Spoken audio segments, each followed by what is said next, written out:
Hi everybody, Garland here.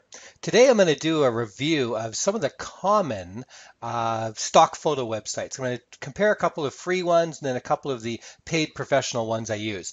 I use stock photos a lot. I'm a blogger, so of course I blog regularly. So on my blog I can use what are fairly low resolution pictures. They can be about 350 pixels wide. I also do a lot of speaking and presentations.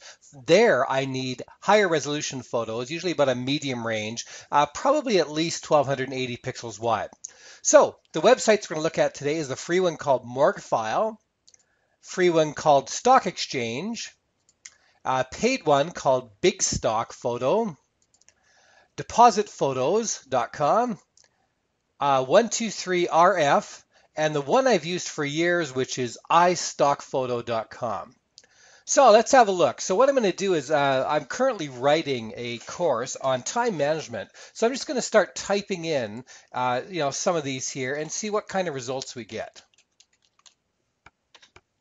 So let's start off with Morguefile. Morguefile's free. It does have a fairly large range, but what I find is most of the free websites work fairly well for things like if you need pictures of birds or nature or building, not so good on the business type of metaphors. And as you can see here with time management, it really brings me up nothing at all. I can, widen the search to do something like time. But then I'm not really getting the whole, the whole focus that I'm looking for to be able to make that work. So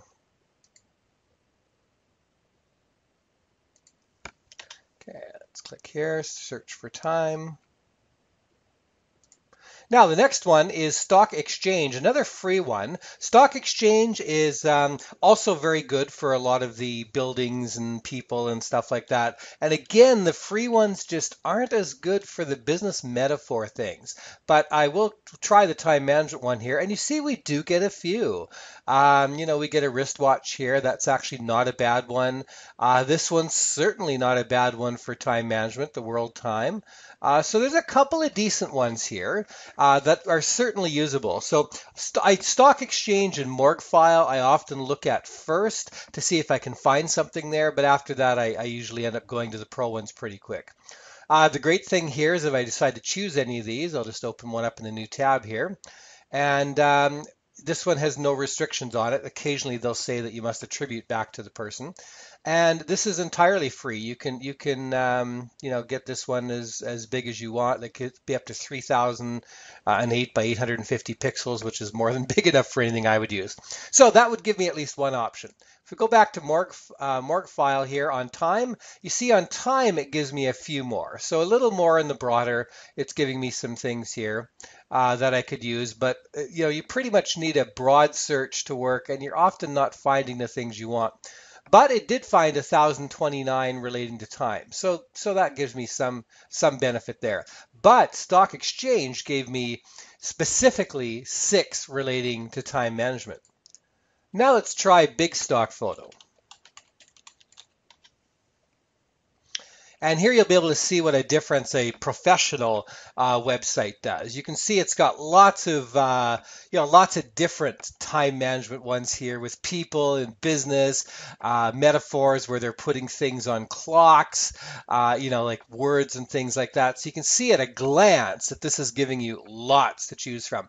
6,396 results for time management for the actual phrase we've searched for. Right on this page, I can see several I would use.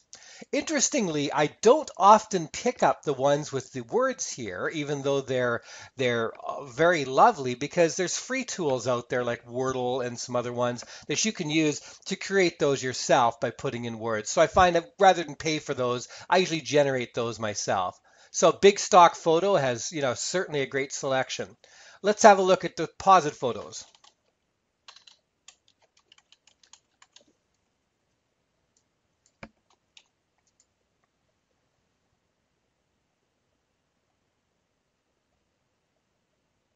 And we do the search here, and you see you get 2,327 results, also very good.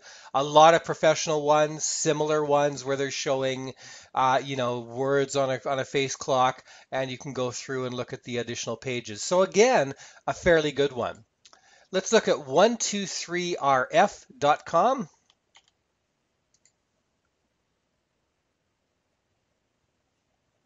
And you see, once again, it's giving us 3,360 matches, a very good selection. Sometimes your selection can be too big. So, if are you going to look through all 3,000 when you're going to be looking? So it gives you a lot of metaphors, gives you some nice, different graphics you can use. So overall, again, an excellent site. And let's look at iStock Photo. iStock Photo is a site I've used for years. I loved it for years. One of the cool things is iStock Photo actually gives you a free photo each week, and it also gives you monthly a free video or audio or illustration. So you can actually build your portfolio just by going to iStock Photo once every week. You can have 52 pictures you can use at the end of the year. So let's see how time management comes up.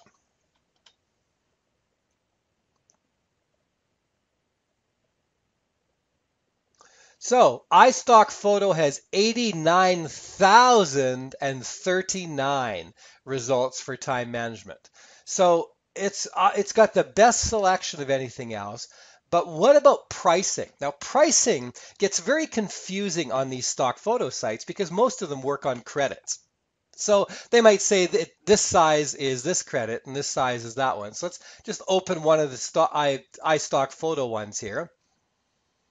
And you can see that it depends on your size. Now, small size works great for things like blogs. So if I were just going to put it in my blog, it's only going to cost me 4 credits. But if I was going to put it in a PowerPoint presentation, I usually want more than 1280 pixels wide, which would be the medium. So that's where it becomes important. That would cost 10 credits. And nicely here they're putting it. But you can see on this one, ooh, Canadian, that's going to cost me $18.75 for one picture. So this is what prompted me to go beyond iStock Photo, because I'm finding that pictures I used to get for $3 to $5, I'm now paying $10 to $20 for. And that's making it certainly making you get a lot less for your budget.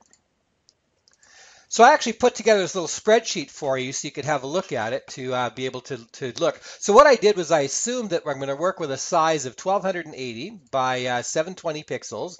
And the rate that I chose here is to say, okay, I'm going to buy 100 credits, or I'm going to spend $100 buying credits. What would an image cost me? So on average, I checked out 3 different images that look professional quality. And in iStock Photo, those images at that medium rate were going to cost me $15 a credit. Yeah, pretty tight. Deposit photos came in very well, great selection, only $4 each. Dreams Time, another one I checked out I didn't show you here, worked out to $10 a photo. Big Stock Photo came in at $5, and 123rf.com came in at $3. Morgfile and Stock Exchange both came in at 0, of course, but they don't have the same level of selection that way. So that's some considerations. Now, if you're a heavy user, and I'm kind of at the light to heavy, I'm almost getting to be a heavy user when I'm doing a lot of speaking, you can buy images monthly. So if you're doing a lot of graphic design, website design, things like that, for iStock Photo, you could pay $329 a month, which would give you 1,050 images a month. Works out to 31 cents an image. Dreams Time, $240 a month, only get 750. Works out quite similar. Deposit Photos of them has kind of a nice monthly intro. For only $69 a month, you get 5 images a day, so you have to remember to go ahead and pull images every day. But if you were pulling 150 images out of there a month, only 46 cents an image. So actually cheaper monthly than 123RF. So how do I use this? Well, I check at Morgfile and Stock Exchange first. If I don't find anything I want there, then the 3 that I go to are 123RF, bigstockphoto.com, and Deposit Photos. If I think that I might be using a lot of these, because I'm doing a lot of website design, a lot of graphic design for clients, I would go to depositphotos.com and I would buy their monthly one, which would give me give me some great solutions.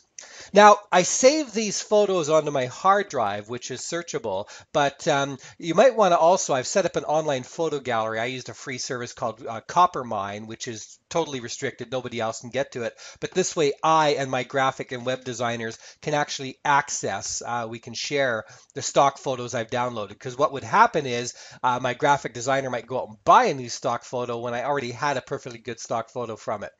So that's the reviews. That's my take on this. Hope you, if you have any questions, please leave me comments on my blog. I'd love to hear from you.